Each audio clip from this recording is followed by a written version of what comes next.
Honorable Segirinya Muhammad addusiddwa ku kisaawe Entebbe bw'atyo bamwongereyo asobole okubeera nga bambi afuna obujjanjabi obusingako. Mu bufunze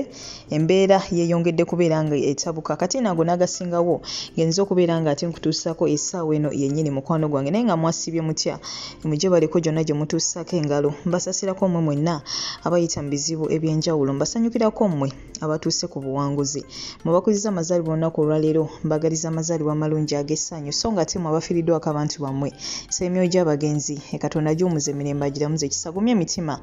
abakaaba eŋŋanda ssaakaati n'ab'emikwano amanyi enze Omumbejja Aisha Nassolo nga bulijjo entuuse okubeera nga ate nkutuusaako updates nsaba gwe wenna atannabeera nga ate osubscribinga mukwano gwange subscribinga tekakakadde olemu okubeera nga ate omisinga out yes naye nga kinajjukirwa nti olunaku olwaleero egiweze emyaka 3 beddu bukya Kabaka Ronald Muwenda Mutebi alinnyisibwa ate bw'atyo ku Namulondo egiweze emyaka 3 beddu era bwe batyo abantu beeyiye mu bungi wali ate mu lubiri Emmengo okubeera nga ate bajaguza emyaka gino 3 ewangala Ayibeene Ssaabasajja Kabaka wa Buganda so nga ate era mu ngeri y'emu leero mazaalibwa ga muwala wa Pastor Bujjingo omukulu Doreen Gift Bujjingo olunaku olwaleero lwawezezza bambi emyaka 31 egy'obukulu era munnaye Pastor Bujjingo avuddeyo wali bw'atyo n'atutegeeza mbu bajaguza ate amazaalibwa ge era bw'atyo yatutegeezezza n'emyaka gya muwala we ono Doreen Gift Bujjingo kati no munnaye tumwagaliza amazaalibwa amalungi ag'essanyu tumwagaliza buwanguzi ssaakaate n'obuwangazi kankulekereko ka video ka Pastor Bujjingo kati nnyo n'oluvannyuma tweyongereyo mu maaso era 93 nali maze okuleeta ekiwanga mu nsi era omwana omukulu ogw'enzaala naye yajaguza oba twajaguza emyaka 31 Doreen Gift Bujjingo yazaalibwa 92 ng'ateera mu ngeri y'emu mukyala wa Patrick Salvador ono comedian ffenna gwe tumanyi obulungi naye olunaku olwaleero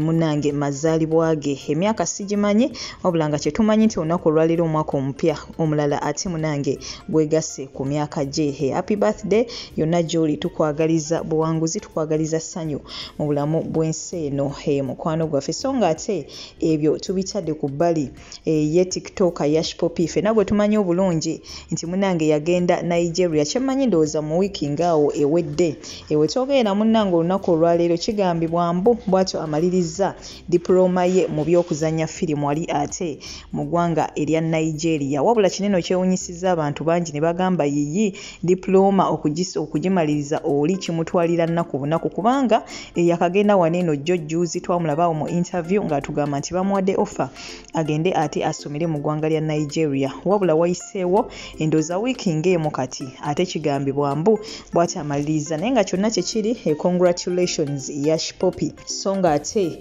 ebyo nabyo mukwano gwange mbitadde ku bbali ye alien skin bw'atyo yavuddeyo emabega gye buvuddeko n'atutegeeza mbu Diamond Platnumz we yaliko ate mu ggwanga lya Uganda mbu bw'atyo yamusaba babeeko oluyimba lwe bakola bombi wabula mbu ye nga ye alien skin bineeno yabigaanirawo kineno n'omunaye kyasesezza abantu bangi nnyo nga beewuunya butya alien skin bw'ayinza ate okugaana okubeera nga ate akola oluyimba ne Diamond Platnumz teri amanyi kituufu ku kino wabula nga ate byebyo ebigenda mu maaso eruuyi eyo wabula nga sinagenda mu maaso mukwano gwange nyongera okujjukiza aba Hypex Studios basangibwa wali Najjanankumbi okulinaana Cobbins Motel we bali ku lulwo gwe wenna yeetaze ekifaananyi eky'omulembe ssaakaate ne video ey'omulembe olina birthday party olina kwanjula olina mbaga olina graduation oba omukolo gwonna ogw'enjawulo we bali ku lulwo ebakubireko ate ku nnamba y'essimu 0754 1924 34 oba 0789 34 38 02 bekwate mukwano gwange tojja kubeera ng'ate wejjusa yes so ng'ate ngenda kubeera ng'ate nsembyayo amawulire ganeeno ag'ennaku aga Honorable Segirinya Muhammad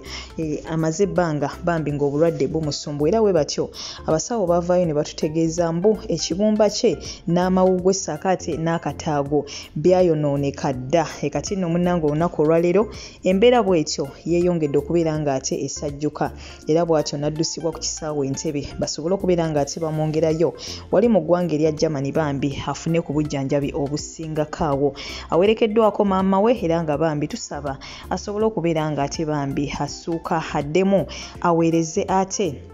munange abantu ba Kawempe North. Kankulekereko akatambi kano katini nnyo omanye munange byatandise bitya yabaffe biggwereddewa agenda kubeera jjanjabwa atya kwegamba agenda kutambuzibwa atya byonna byonna ogenda kubeera nga ate obimanya mu katambi kano mukwano gwange. Goodbye for now toseetuka ngenda kuba ate nkomawo n'amawira mala mangi nnyo nnyini ddala. Batulaba abalungi mu kaseera kano tuli mu kulaba nga Honorable Segirinya atwalibwa ku kisaawe Entebbe okulaba nti afuna obujjanjabi obusingako awo era mu kaseera kano abasawo bakola ekisoboka kyonna okulaba nti byonna byonna ebisoboka byagenda nabyo mu ddwaliro babitereeza kati bakola final touches ng'abasawo abamwerekeddeko mwe muli maama we amuzaala okulaba nti musiibula ate n'okumusabira essaala okulaba nti akomawo ng'ateredde aweereze bannakawempe North bassebo ne bannyabo. Embeera bwetyo bweri ey'omubaka Muhammad Segirinya kinajjukirwa nti abasawo abakuno baazudde nti ekibumba saako n'amawugwe gonna mafu. Ekibumba saako n'amawugwe gonna mafu ate kwoteeka n'akataago. N'olw'ensonga eyo tetumanyi kiki ddala ddala ekyatuukawo okulaba nti Honorable Segirinya alwala ebirwadde ebyo byonna byonna. Mukijjukire nti musajja mulwanyi nnyo naye olaba atuuka ku sseere ery'okulaba nti munayagonda katuli mwezi mulamba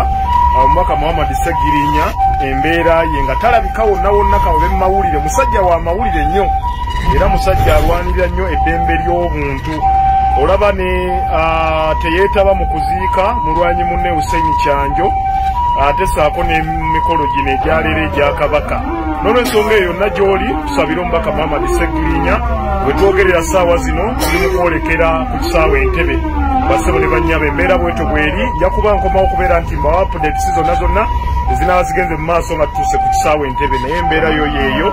Ekifaananyi mukiraba bulungi nnyo kyekyo esikaani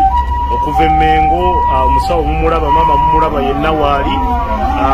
tukola ekisoboka kyonna okulaba nga tutaasa obulamu bwe. Mwebale nnyo.